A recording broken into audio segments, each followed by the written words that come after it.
Today we're going to do a rim soap. I've seen round rim soaps all over the place, but I've just never seen anybody do rectangle. So I thought I'd do at least one, possibly two, depends on how far this soap goes. And I'm going to go ahead and speed things up because a lot of this first part is really boring.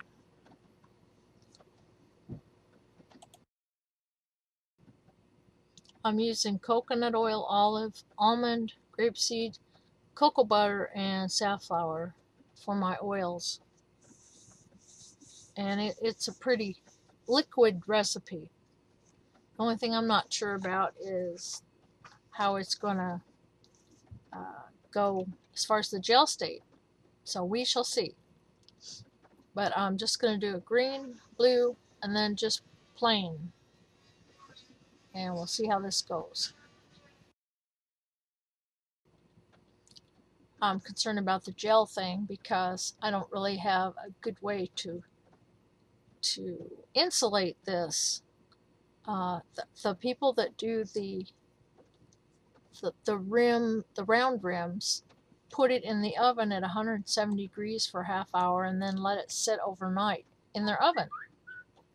I can't do that. I have a very small oven and I don't have a pan the size of my mold opened up. So I'm doing it straight on the table this time just to see how it goes.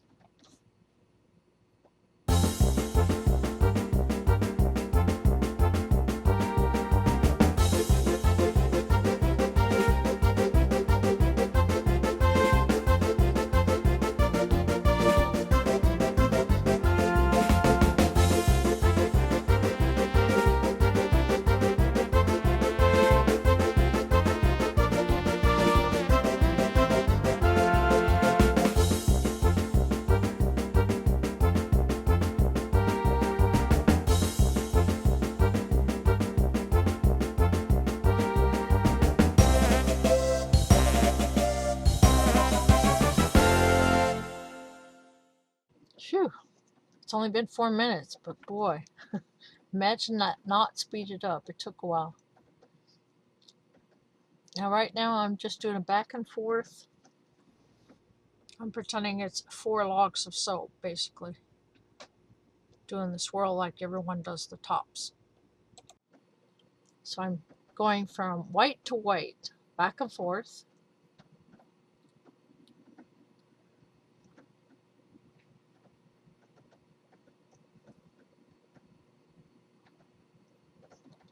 And then I'm going to go up and down, up and back, and up and back. I'll do that for each pattern, just like there's 4 logs.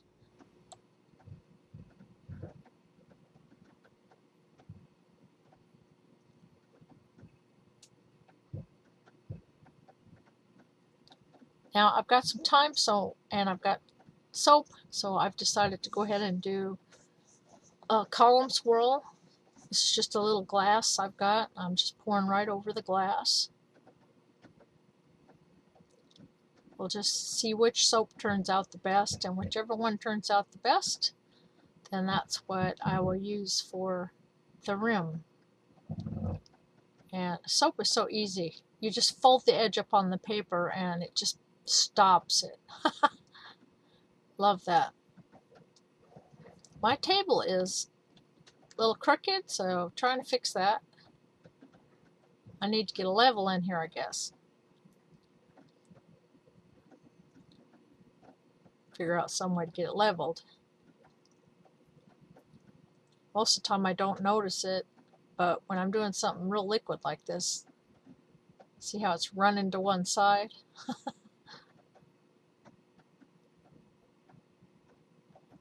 And that'll stop that. Ah, nice and still fluid. You probably wondered why I stuck it in ice.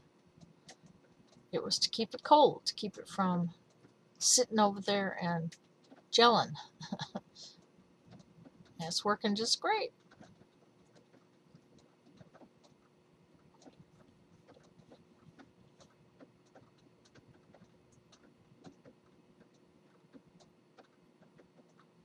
think I might have to go ahead and move this cup and switch to a different spot.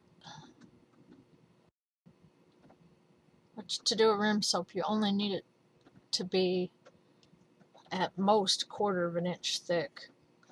And if you do a real thin layer, you can actually flip it over after it's set up and put more on the back. So you can actually do 2 or even 3 layers. You just put them on top of each layer.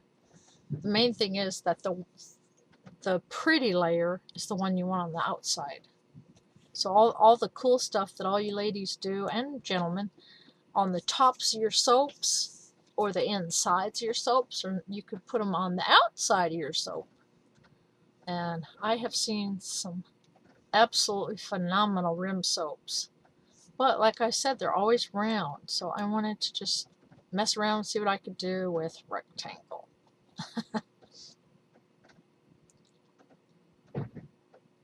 Not looking too bad, which I will try to show you in just a moment. All the shifting of the table got the camera out of view. But I will scooch it in just a minute. Try to finish up what's left here.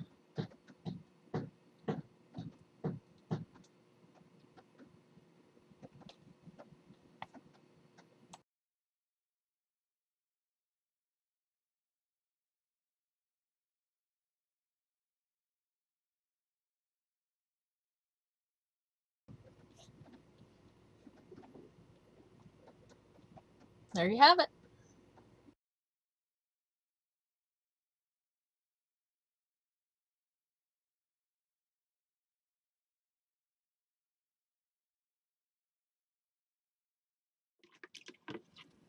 I forgot to turn the camera on, but basically the one on the table with the circle seemed to be the best.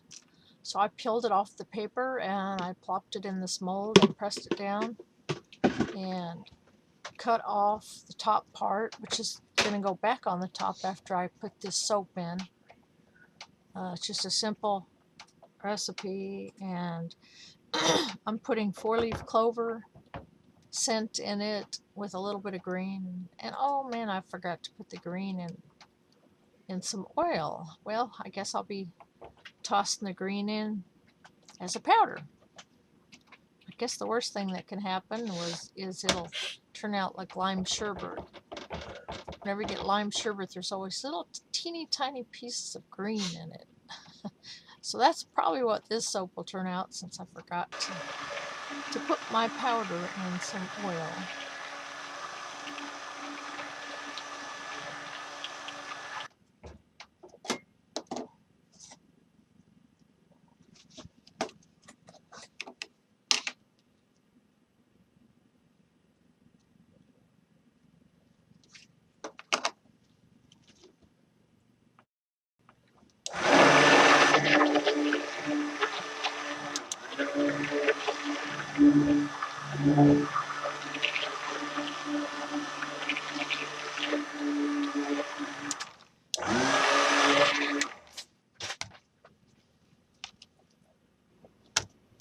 As you can see, it kind of set up on me a little bit, but that's okay. I didn't really want it runny. So I will just get it in there and then bang it down to get rid of hopefully all the bubbles. And it should go down into, I shouldn't have too many spaces or anything.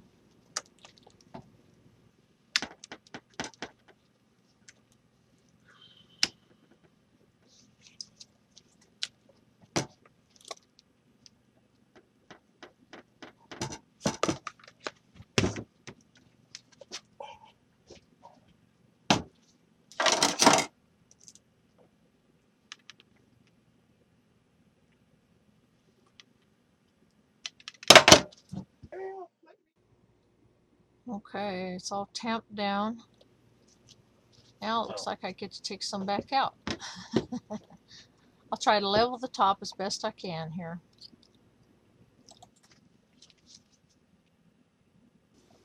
Alright, we got it leveled. Time to put the top on.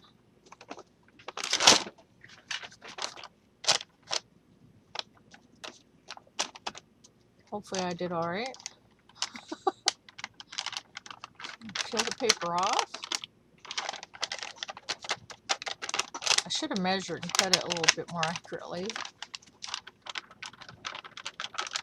But I didn't. Looks like it's cracked a little bit on the top part.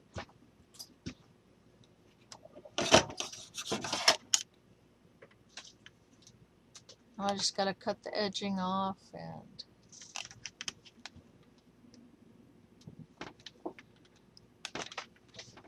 then put it somewhere and insulate it so the inside soap can finish gelling and hopefully bind the other soap to it. I'm going to save all these little pieces and make some soap balls, and they'll appear in some future soap somewhere.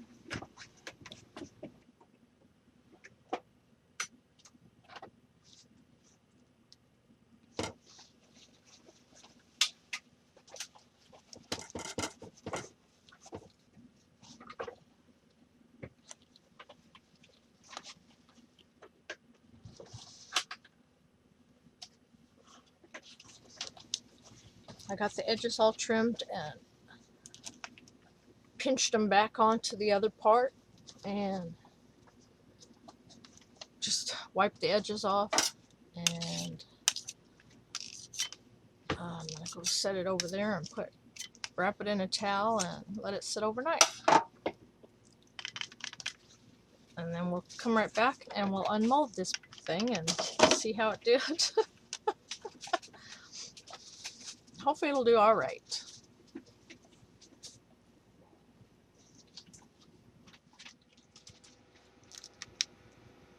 All right. I took the hardware off, gently peeling the sides.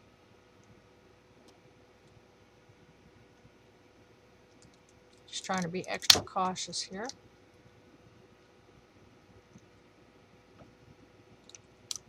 The top doesn't look like it changed much.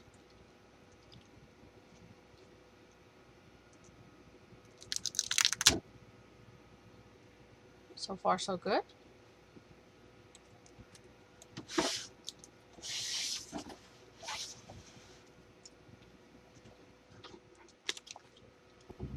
Alright, got my cutter out and set up.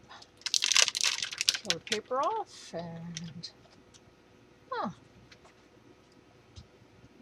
not bad. Here's one of the sides. By looking until I need to trim the top part, huh? Here's another side. Here's the bottom. Not too bad. And the inside. And put it on here and cut it.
Oh no, I don't think it turned out too bad.